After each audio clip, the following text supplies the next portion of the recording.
Jerry breaks the game. Gerardo rompe el juego. Hey, welcome to Jerry Breaks the Game. I'm comedian Jerry Rocha, and in this episode, I want to talk about the game Valfaris. A very challenging action game. A very challenging and heavy metal action game.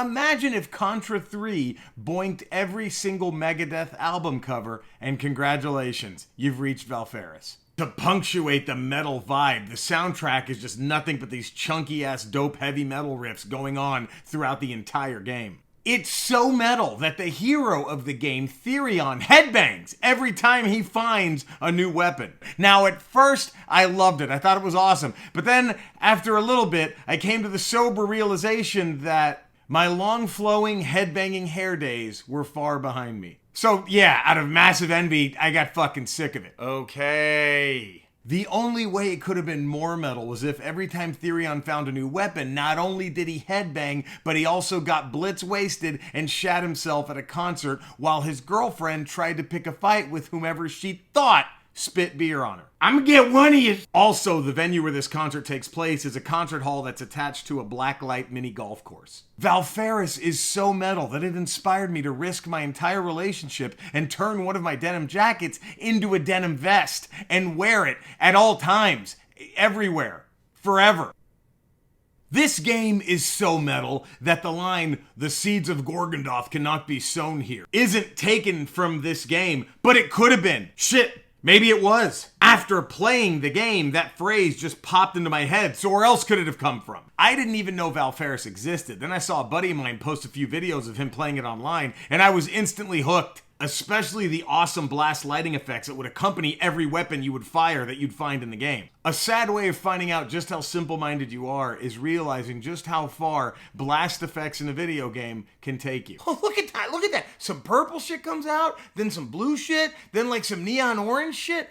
Man, what does it mean, you know? Therion can carry 3 weapons in the game. A primary one, a special destroyer weapon that, while usually being stronger than the primary weapon, also eats up the energy Therion uses to power his shield, which you're gonna need a lot of. And then a melee weapon that, when you use it, restores the energy for said shield.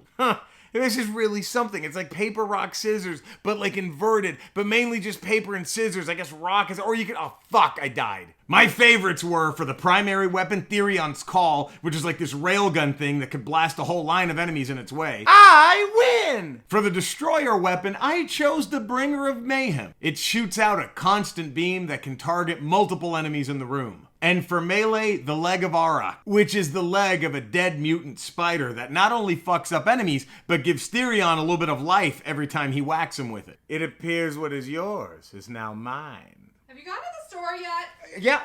Yep. I know you hear severed leg of a dead mutant spider that drains the life of the enemies you hit with it and then gives that life to you, and you're thinking of almost every episode of Mr. Belvedere. Gee, Belv.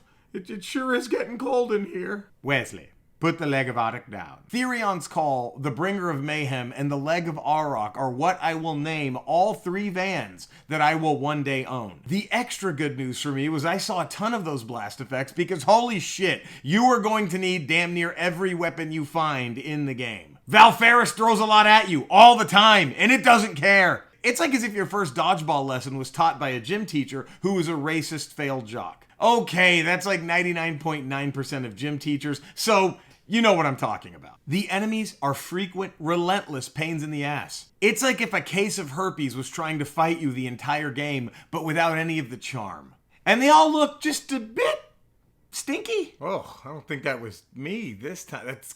Is that coming from the TV? The levels themselves are excellent showcases of action platforming, with a little bit of puzzling thrown in too. Alright, fine, there's like 3 puzzles, but they stump me a little bit, so they count. And Therion will die. A lot. So don't feel bad. It's like having a friend or a family member who's a conspiracy theorist. We all have to deal with it. When you beat the game, it tells you how many times you died. My final number? 758. Okay, but I really think that number should be under 30. But I did kill like 2,053 enemies, so come on. 2,053, 758, those are Hall of Fame numbers.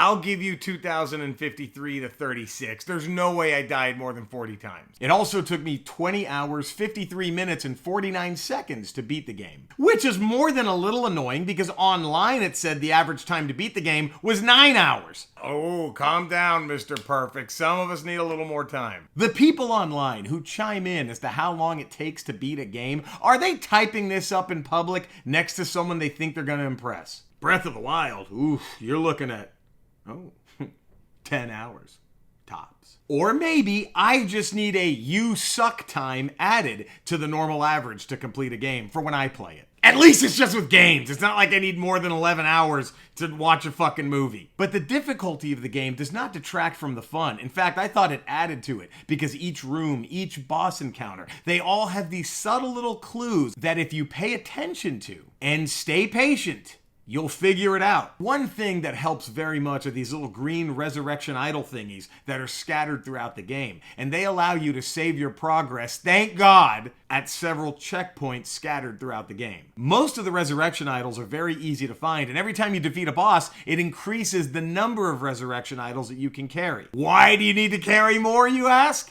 Nope, nobody asked. I'm gonna say it anyway. Each idol you get increases your maximum health, but when you spend one to save progress, you then lose that tiny little health increase that it gave you. Come on. I believe the most you can carry are 20. I use most of mine to save my progress because there were a lot of, nope, not going back, not doing that shit again, areas in the game. But it does add a little bit of strategy. It's like a NASCAR when they got to figure out when they can pit or when they can't pit. I beat the game with only 7 idols in my pocket. I'm sure Mr. 9 Hours was like, well, I for one completed the game with all 20 idols. I only had to save the game 3 times. This doing anything for you? I was so into the metal aesthetic and the gameplay that I really didn't think Valfaris had much of a story going for it. But let's get into that story. Oh, spoilers. I was thinking this is probably going to be a just blow shit up game, and it mostly is. I think Tetris had a deeper story. But there is a story there. Therion, the hero, lands on Valfaris, a place he was born. It's like this giant floating citadel in space. He has Hecate with him, his AI companion. Valfaris was once a utopia, and then it just disappeared. But when the game begins, it's reappeared orbiting a dying sun, so Therion wants to go to his home planet and see what the fuck is up. Okay, we're going a little bit further away from Tetris now. Therion's reasons are to bring his father, Emperor Vrol, to justice for a bunch of bad shit he's done. Jesus, they are ripping off Mr. Belvedere a ton. And a new sin that Vrol has apparently committed was allowing Valfaris to go completely to shit. Oh, and Therion's spaceship is also called the Wolf Ship. So yeah, that's the fourth. That'll be the fourth van, I guess. Yeah. You fight through 10 levels where each boss has a very deep resentment for whatever Vrol did, and it's like, yeah, and we're gonna kill a stupid kid too. I mean,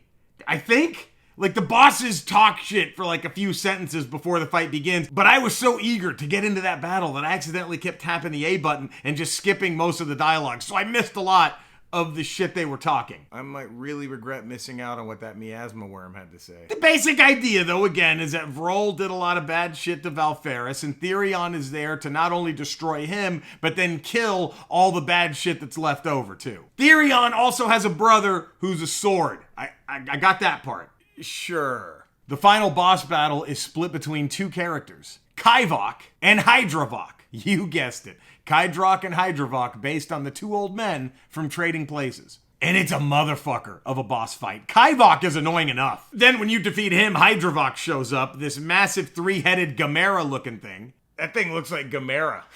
That's right, baby. I know what Gamera looks like. You have to kill the 2 side heads, and then after you do that, the middle head just takes you up to damn near 0 gravity, where the final battle begins. And no matter how many times I got my ass handed to me, it was still fun. Whoa, okay. I think that was my second time dying. Oh yeah, and then you find out at the end, Vrol hightailed it out of Valfaris a long time ago. You think? I mean, why the fuck would the Emperor of a place that was once a utopia and is now just geysers of intestines, why would they stick around? You also find out that Vrol has left his mark on 9 other planets. The balls on this company to have 9 sequels ready to go. Or maybe they just do one sequel that goes big and has Therion visit all 9 of the planets, which, if that's the case, is probably going to take me about 7,000 hours to beat the sequel. But if it's anything like Valfaris, I'm sure I'm going to love it. Oh, you have a boyfriend. Okay, super. Let's see him beat Valfaris 2 in under 14 hours. Good luck. Thank you for watching another Jerry Breaks the Game with me, comedian Jerry Rocha. If you enjoyed this, and I hope you did, please subscribe, give it a thumbs up, ring that little bell so you're notified every time a new video comes out, spread the word, all that good shit. And the more you do it, the less balls I have to break about it. Stay safe, keep playing, and see you soon. Jerry broke the game. Gerardo rompió el juego. La da da, la da da, la da da.